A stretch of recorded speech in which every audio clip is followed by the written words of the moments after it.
Simpsons really is such an onion as far as like a show that I could watch as a child and then think it was very funny. But as I got older, realizing what those things were referencing made me appreciate it so much more now as an adult.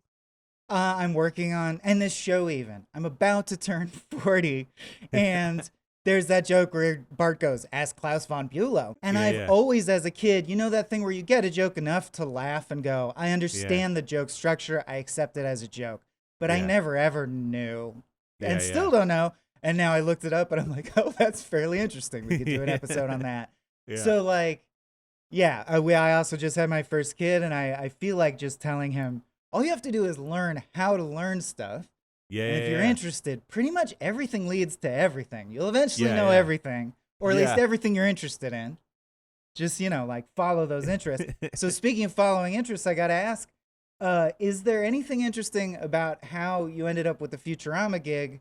Or is it like they're aware of your work as a writer and my reps talked and they hired me to write Well, it's episodes? kind of a mix. It's kind of a mix of like a boring LA story or a boring industry story, and then like an actual fun Please give it. gig. But like you know, I had just gotten off Rick and Morty, a very similar like sci-fi comedy show, and my agents got me in contact with Futurama. They said they're doing a reboot. I was like, oh great, I'll love to have this meeting. But the cool thing about the meeting is it was just me, David X Cohen, the showrunner, and Matt.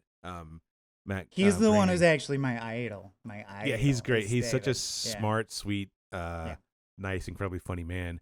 But it was just the interview was just me and those two, and I like we were just talking, and like maybe 10 minutes in, Matt was like, "So like, what are your favorite things to watch?" I just list off like my top 10 Simpsons episode, and he stopped the interview. He was like, "All right, well, this is our guy. You got the job. So what do you want to talk about now?" And we just talked about art for the next 30 minutes. It was like so weird and surreal talking with Matt and David about like our favorite jokes, our favorite TV shows, like our favorite like comic books. Like it was like the most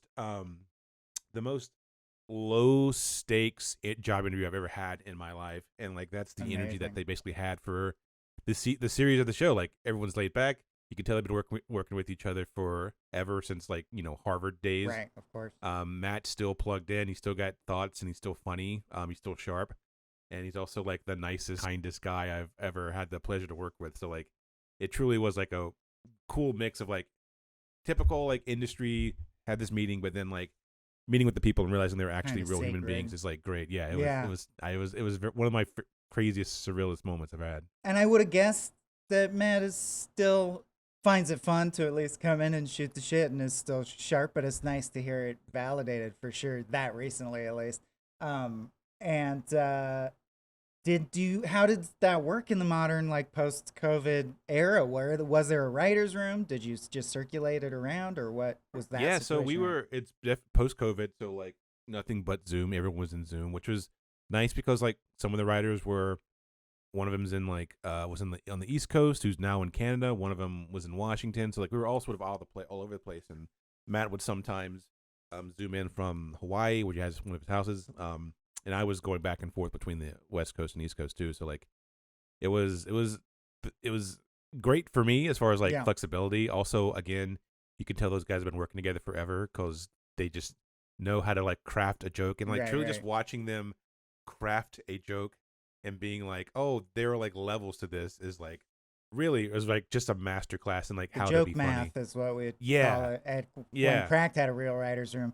And I will say it's not necessary to make the content good. You can totally do Zoom. yeah, You can even do it's just slower paced, emailing the yeah, script back and forth a bunch. yeah, But there is something very Aaron Sorkin romantic about yeah, being in the room and being like, no, the shoe should be a dick falling out of his. yeah, Oh yeah, yeah, yeah, a baguette. Oh, because yeah, of the yeah, French thing from earlier. That's the yeah, joke. You're yeah, like yeah. that It's really sucked, but you know what I it's mean. yeah, no, it's fun. It's also fun watching like this is like these are this is like just insight into the room, but like um there's this phrase that everyone sort of loved and hated to hear, but whenever David was like, I'm going to say the four words that everyone hates to hear, we need sign jokes. So like there would be moments when Mm, like you'd see like they'd be entering a town and like we would need just like everyone would write like a dozen fake titles for like restaurants or like yeah, movies. that's There's fun. like a bit in like Honestly, I think the first episode back where like they're scrolling through like a Hulu type show and there's like maybe 2 dozen fake TV shows that we all had to like yeah. write fake names for. Like all that stuff was very very fun. Like it was it was so cool just being like, oh, this is what each individual writer's personality and sense of humor is. And probably so interesting. I'm sure it wasn't the last thing because you've written for Rick and Morty and like they do sign jokes. And then Yeah. you're working with these guys and you're like, this show is kind of why Rick and Morty does Yeah. sign jokes. Not that no one can think of what if there was a joke in the background or Yeah. whatever. But the Rick and Morty sign jokes does feel in the tradition of the Simpsons sign jokes, which is so you're like, now I'm at the goddamn it's just cool lead seeing like, vampire layer. those like seeds, like, you know, the Simpsons, how it led to Futurama, and like hearing them tell like all their war stories from the Simpsons, and like talking about like, oh yeah, when Conan turned in the script for well, I guess he wrote this episode, like they would talk a lot about like he did the old guys and like the old days and like how they would break certain jokes. It was a completely surreal moment. My closest analogous experience was at San Diego Comic-Con when I was in line with my dad, whose name is Bart. And that, it's like that movie Hero where he has to get closer and closer to the Emperor.